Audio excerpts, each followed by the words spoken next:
Hello. This is the mouth of the River Liffey, the river that runs through the centre of the city of Dublin. It's a site that has been an emotional one for Irish people down through the centuries. It's been described by writers like James Joyce, Brendan Behan, Edna O'Brien. Because you see, we Irish, down through the years, have almost made a profession out of leaving. So much so, in fact, that there are more people of Irish origin actually living outside of the country than live in it. And when those people were leaving, they had little to take with them but their hopes and their dreams, their humour, their wit, and their music. Because you see, we in Ireland have a tradition of singing songs and making music that's been handed down from generation to generation. It's almost ingrained in the landscape. In fact, the landscape has influenced many of the songs. And there has been an ebbing and a flowing to the songs also. Some of them have originated here, and some have come back from those people who left and who had memories of their homeland. Some are old, familiar favorites, and some are new, because it's very much a living tradition. In fact, it's alive and kicking. Come on and I'll show you.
see, I've ensconced myself in one of the many drinking establishments that are scattered around the area. Although remember now that not just drinking goes on in these establishments, but it's a kind of a centre around which the community revolves. People gather together in the evenings, have a bit of chat, a bit of crack. Musicians bring along their instruments, and there's a session will go on, something like what we're present at right now. Around the table, in fact, are members of probably one of Ireland's most revered and highly respected folk groups, Danann. In fact, we have worked together on an occasion, doing a television series called The Irish RM. Tell me, the term traditional Irish, I mean, is that a fair description? Well, I think so. Well, hopefully it is anyway, because most of the music that we play is it comes from earlier recordings. That other people have done?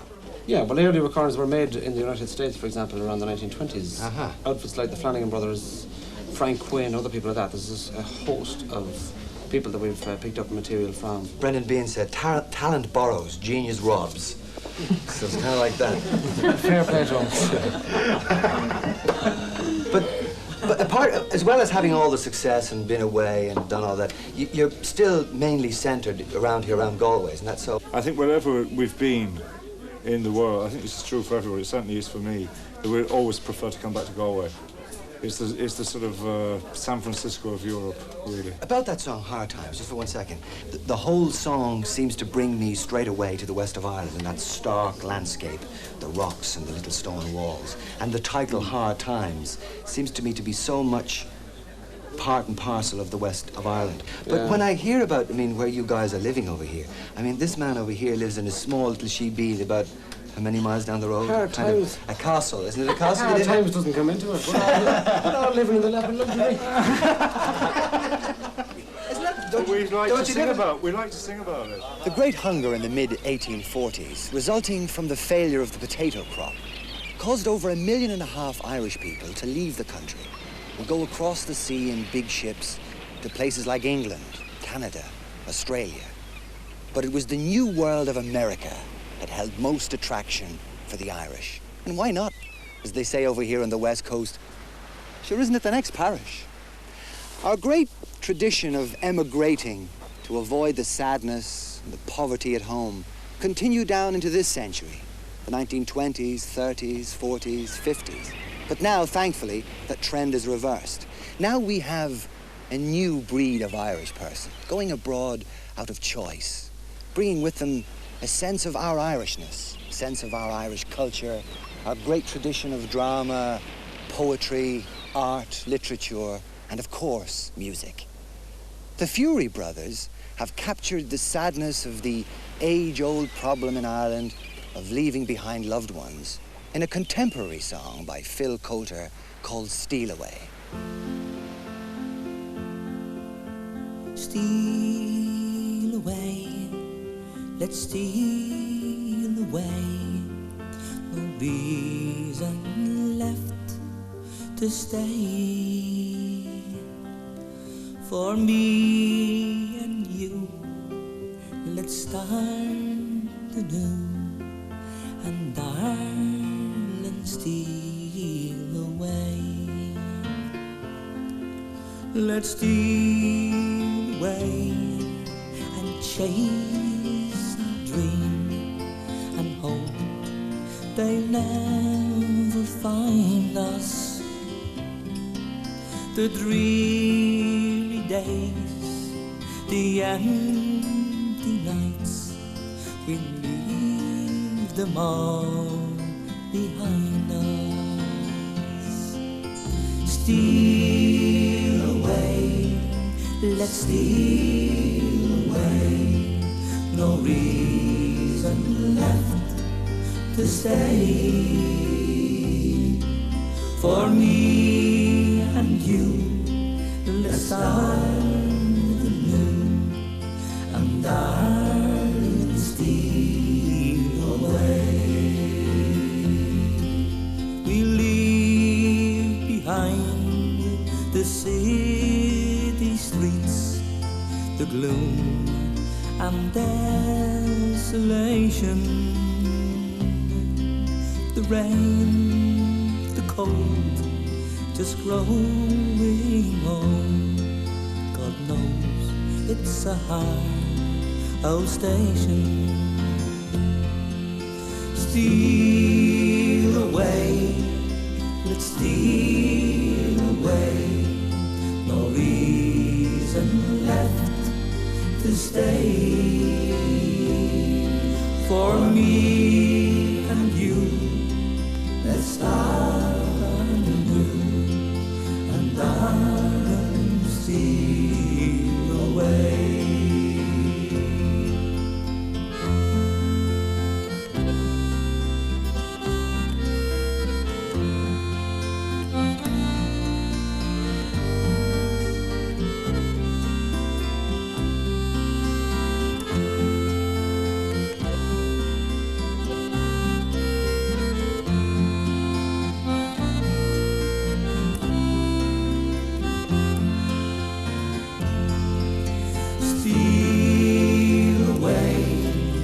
Steal away, no reason left to stay.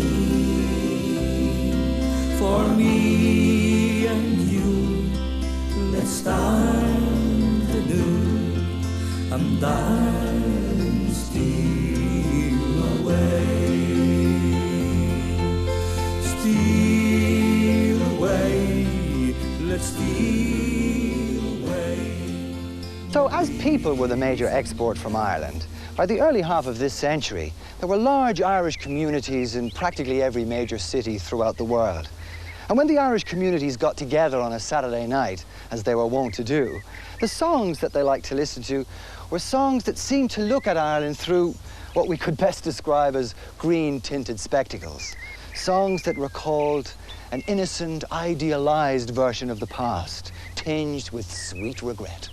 Foster and Alan here have had a big success with a song from that period, a song called Maggie. How are you, men? Hi, Brian. All right. A song like Maggie could be described today as a sentimental song or a soft song. And yet, as I said, you've had an incredible success with it. How do you explain that? Well, as you say, it's a sentimental love song, and there's always a market everywhere in the world for a sentimental type of song or a love song, middle of the road type of song, as we call it. And I think that there's a lot of that sentimental love songs in Ireland, written by Irish people down through the centuries, and I think that, you know, they never have been marketed really. We've since the time of John McCormack, he was the last one to sing that type of song throughout the world. He actually did record the song, Maggie. He did record Maggie, yeah. Uh-huh. Where did you get the song from in the first place? You heard John McCormack singing it, right? Well, he heard John McCormack singing it, but we've known it all our lives, and well, it was written back about 1890 by a Dublin man called Tommy Conway, who used to perform at Travelling Roadshow or whatever. And then it was changed again to Nora in 1926 by Shauna Casey for The Plough and the Stars. And we changed it back to its original form again. I wandered today to the hills, Maggie, to watch the scene below. The creek and the creaking old mill, Maggie, as we used to long, long ago. The green grove is gone from the hills, Maggie, where first the daisy sprung. The creaking old mill is still, Maggie, since you and I were young. Oh, they say that I'm feeble with age, Maggie. My steps are much slower than then. My face is a well-written page, Maggie, and time all alone was the pen. They say we have outlived our time, Maggie, as dated as songs that we've sung. But to me, you're as fair as you were, Maggie, when you and I were young.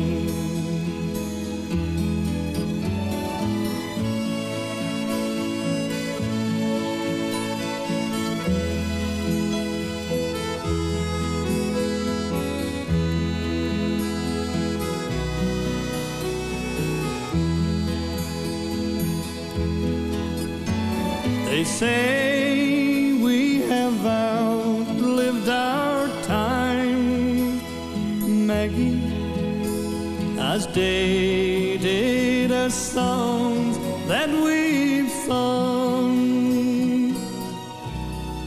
But to me, you're as fair as you were, Maggie, when you and I were young. When you and I were young.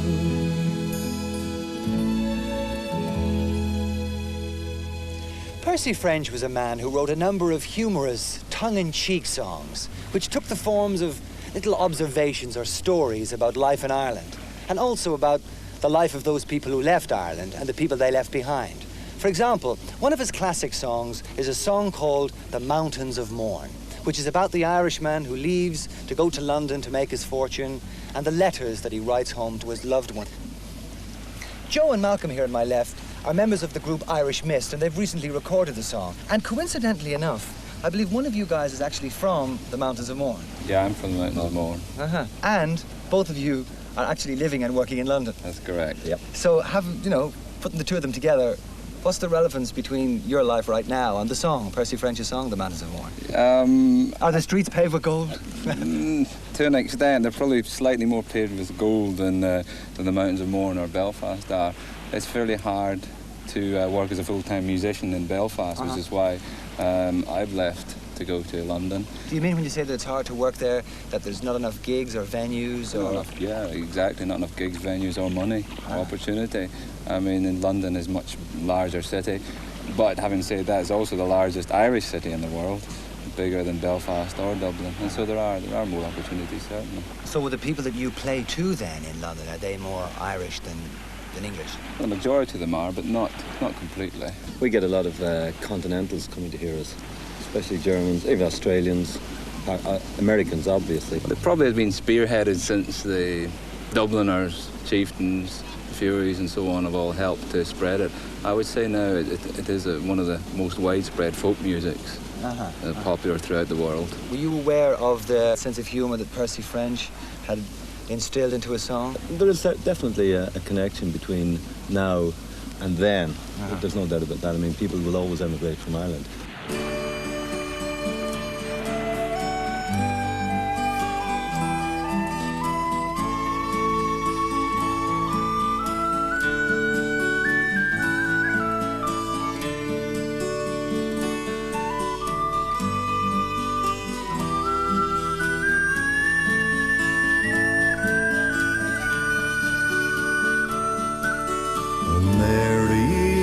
London's a wonderful sight, with the people here working by day and by night.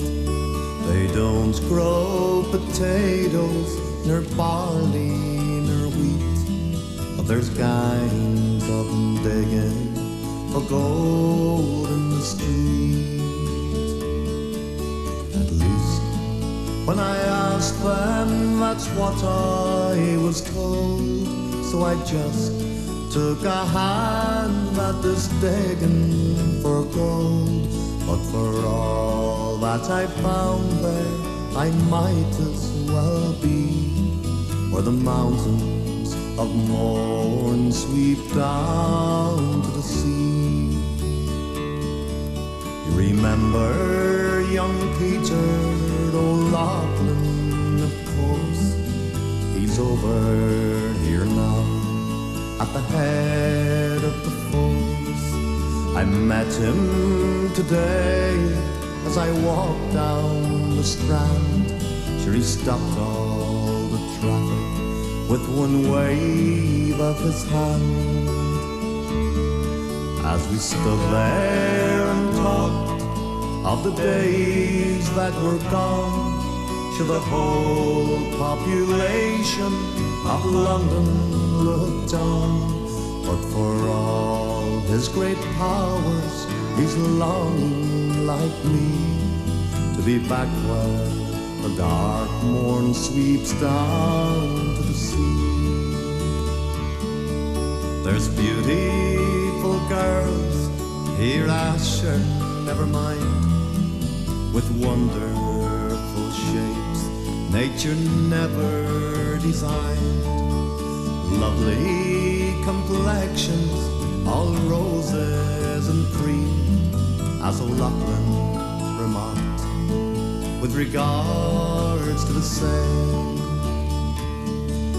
But if at those roses you happen to sip, should the colour would all come away on your lips. So I'll wait, for my wild rose is waiting for me, where the mountains of Mourne sweep down to the sea. Oh Mary, this London's a wonderful sight, with the people here working by day and by night. They don't grow potatoes, nor barley, nor wheat, but there's gangs of them digging for gold in the street. At least when I asked them, that's what I was told. So I just took a hand at this digging for gold.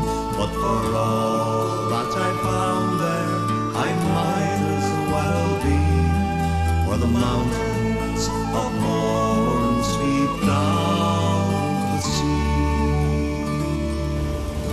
Dublin's fair city, capital of Ireland and my hometown.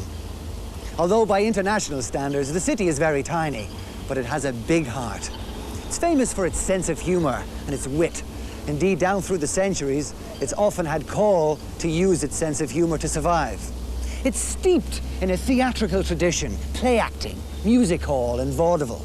And it numbers among its children James Joyce, Oscar Wilde, George Bernard Shaw, Sean O'Casey. The list is almost endless. During the heyday of the music hall and the vaudeville, the popular songs of the time were introduced to the people of Dublin. One of those songs was a song called When You Are Sweet 16. And recently, it was an international hit sung by the very Dublin band, the Fureys brothers and Davey Arthur. When You Were Sweet 16 is one of those songs that even when you're hearing it for the first time, you get the feeling that you've known it all your life. It's one of these songs that I've known all my life, you know. First time I ever heard it sang, my father used to sing it. And always when I'd be strolling back from the pub, you know, probably keep myself company. And I think the biggest one was to get through the door, get past my old one, you know, with a drink on it. But it's a very beautiful song. It was written by a Tipperary man, a fella by the name of Jim Thornton wrote it. He wrote the song actually for his wife, and she died something like 5 or 6 years before he did. And the song is all about a dream he's having. The emotion in the song that you say is very obvious in the way that you interpret it. I mean, very obvious in the way that you sing it. It's one of the things that makes the song that magical song that I think it is. And every time I sing, you know, I have an awful habit of closing my eyes. And people, camera people especially, say, "Come in, see your eyes open." You know, it's you know, just you can't. You have to. It's you. Yes. You know, and you're singing about another man's dream. Yes. You know, and another man's love. So you have to put your own life, your own thoughts. So you're actually living, like you do when you're acting. You have to live the part. If you don't live the part, it's no good. It comes out as false.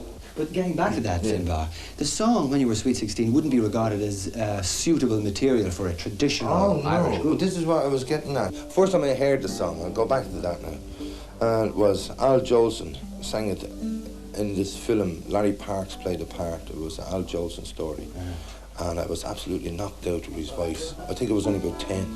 I was knocked out. I couldn't get over it. I mean, there was the Beatles and, you know, it was Elvis Presley in them days, you know, and they were all right into this music, you know. And me, I was in love with Al Jolson twice. I was crazy about him, you know. And I couldn't figure, and then this Sweet 16, I told my father, I heard this man singing your song in the film. Oh, he says he was a great singer. And then he started this, he said he was one of the people that, if you listen to Presley, and listen to, you can hear Al Jolson in every one of them, you know. He was the first man to actually ever move on stage, you know, singing on his own. But anyway, come back to the song, I was knocked out with the song and always liked it. And always knew it deep down in my heart. I knew the words, although I'd never sang it. And one night we were in Dingle and we just went through it with the band. Just for the fun. Hell of it, yeah. And Jim Hand says, you should record it, it's brilliant. It's absolutely beautiful, you should record it. So I said, yeah, but we have to get an arrangement. I don't want to do the same thing as everybody else did. So I brought in the banjo and wrote the banjo piece that fits in it and played it. And that gave the song a whole new facelift.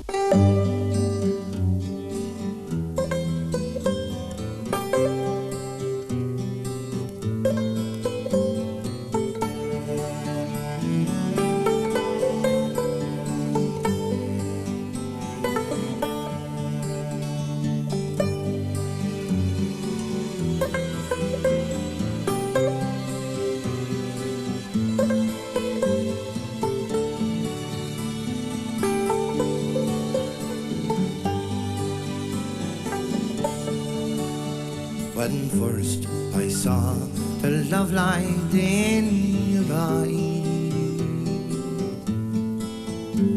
I thought the world held naught but joy for me. And even though we've drifted far apart,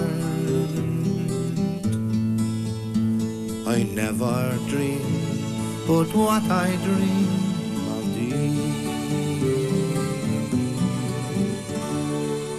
I love you as I've never loved before. Since first I saw you on the village green. Come to me in my dreams of love alone. I love you as I loved you when you were sweet, when you were sweet, 16.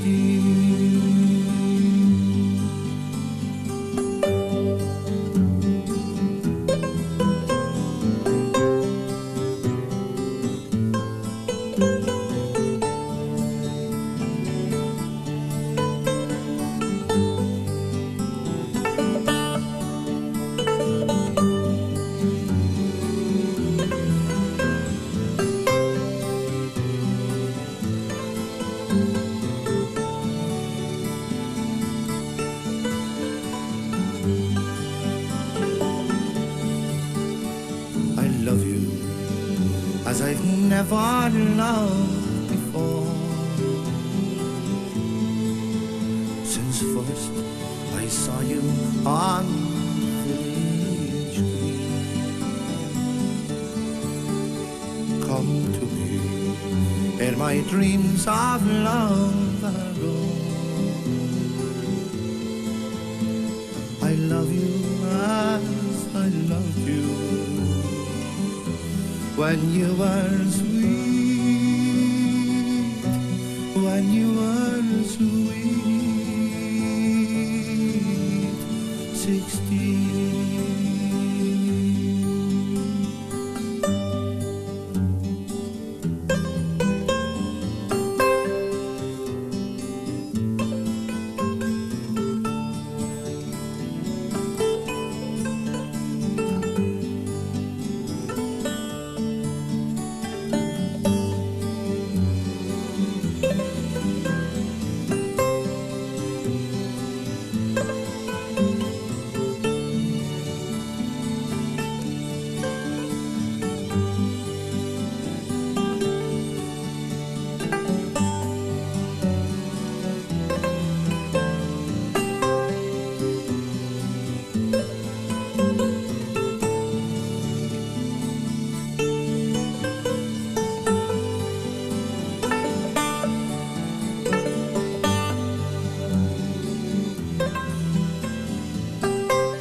sad sound of a foghorn calling out across a bay, one of the many things that touch us.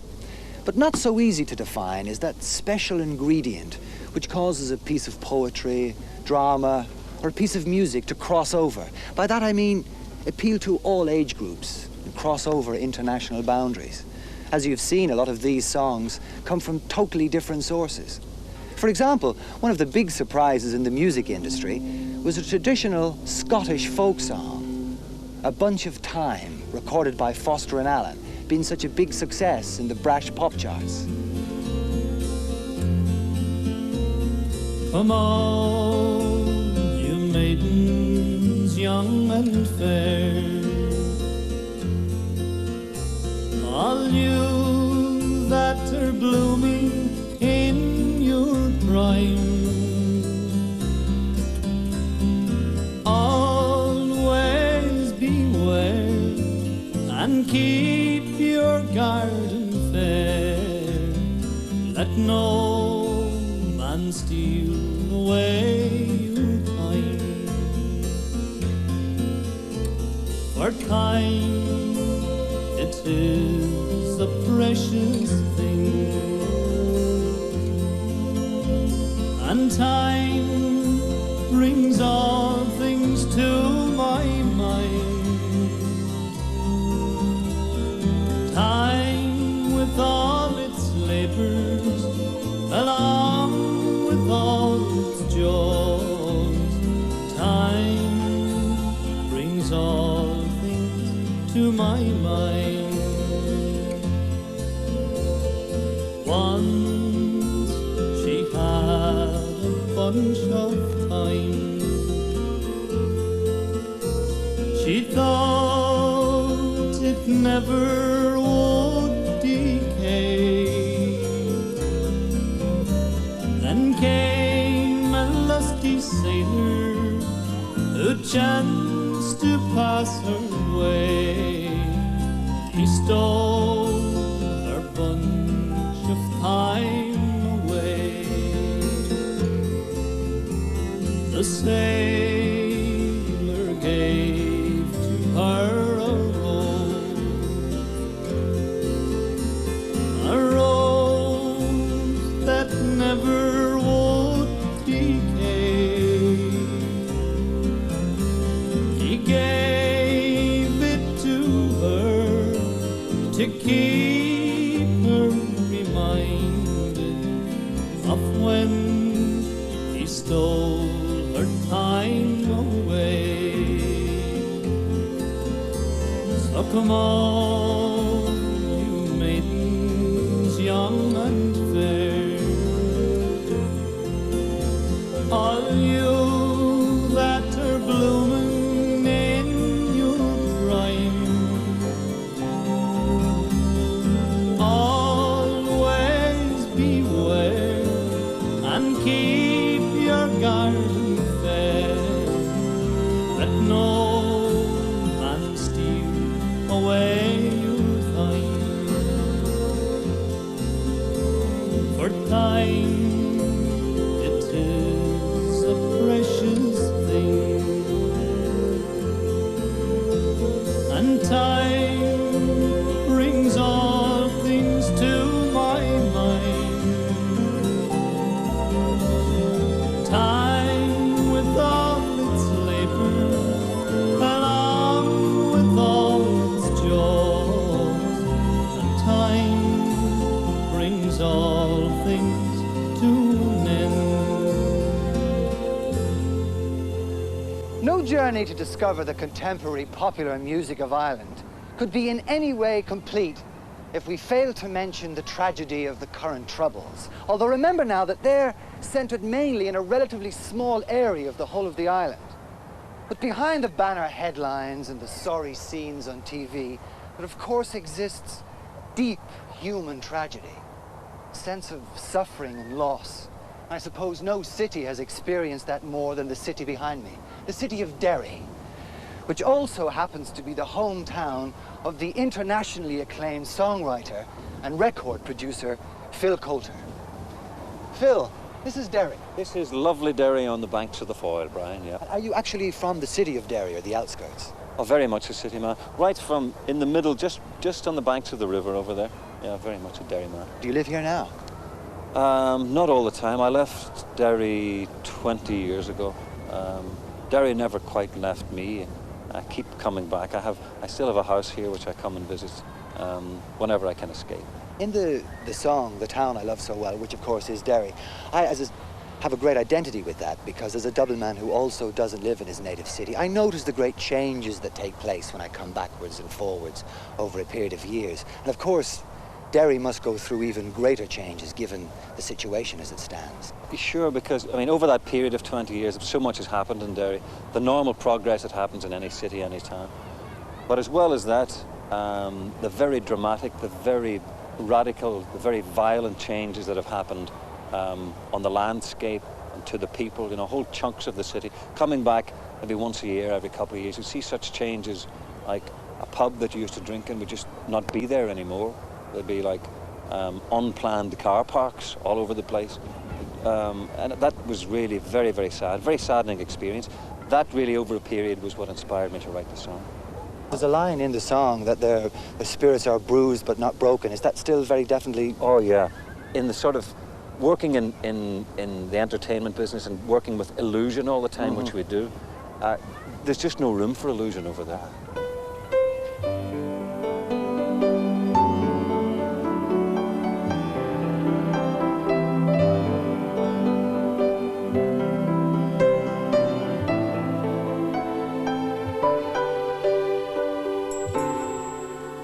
In my memory,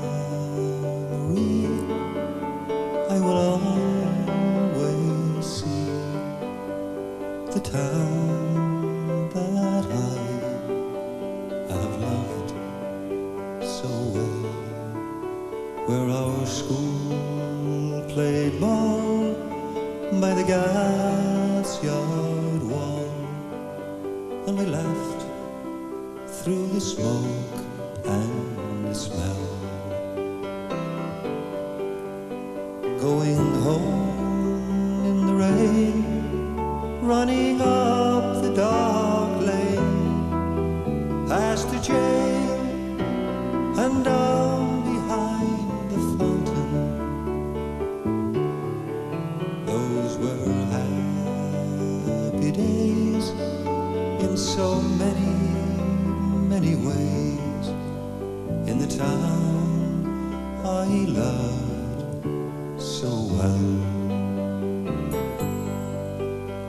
In the early morning, the shirt factory horn called women from Cregan, the moor and the bog, while the men on the dole played a mother's role, fed the children, and then walked the dog. And when times got tough, there was just about enough, and they saw it through without complaining.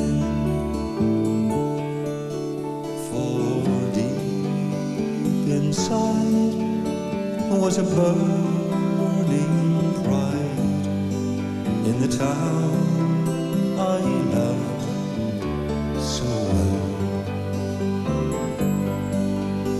There was music there in the Derry air, like a language that we all could understand. I remember the day that I earned my first pay, when I played in a small pickup band. There I spent my youth, and to tell you the truth, I was sad to leave it all behind me, for I learned about life I'd found a wife in the town I loved so well.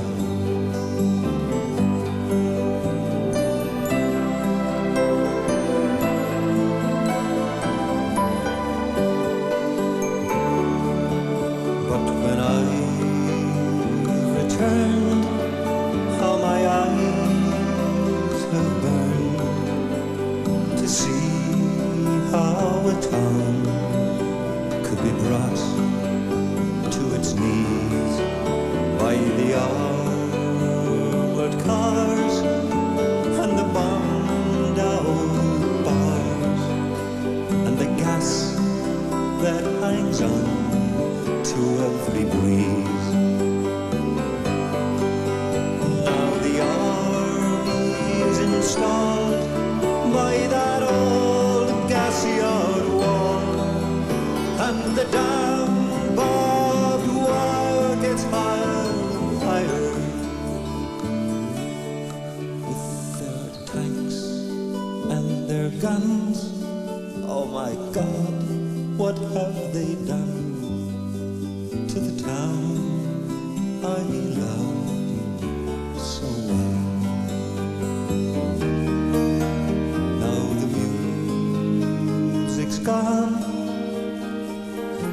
but they carry on, for their spirit's been bruised, never broken.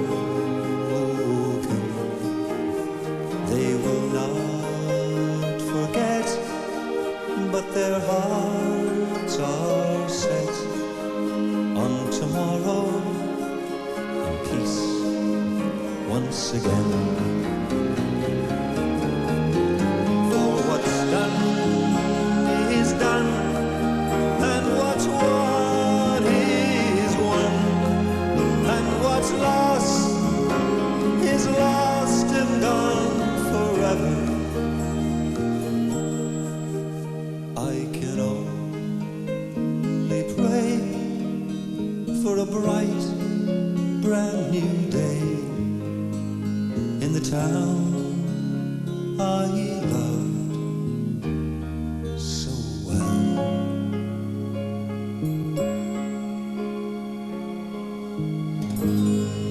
Well, that's it. I hope you enjoyed our musical journey through Ireland, and that maybe you got a sense of one aspect of a country with many aspects. You know, the thing that I notice about people from Ireland like myself, who return there every so often, is that when we go back, and if the place has changed, we complain that, it's not what it used to be. And if it hasn't changed, we complain that the trouble with that place is, it's always the same. And as with most things in Ireland, both things are true at the same time.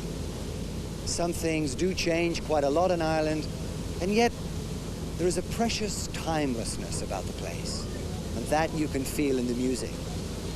The song I'm going to leave you with now is probably the best contemporary song written about Ireland. It was written, some might say appropriately, by an Englishman after a journey through Ireland like ours. And it looks to the future and the opportunities for all of us. Bye-bye.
Talking all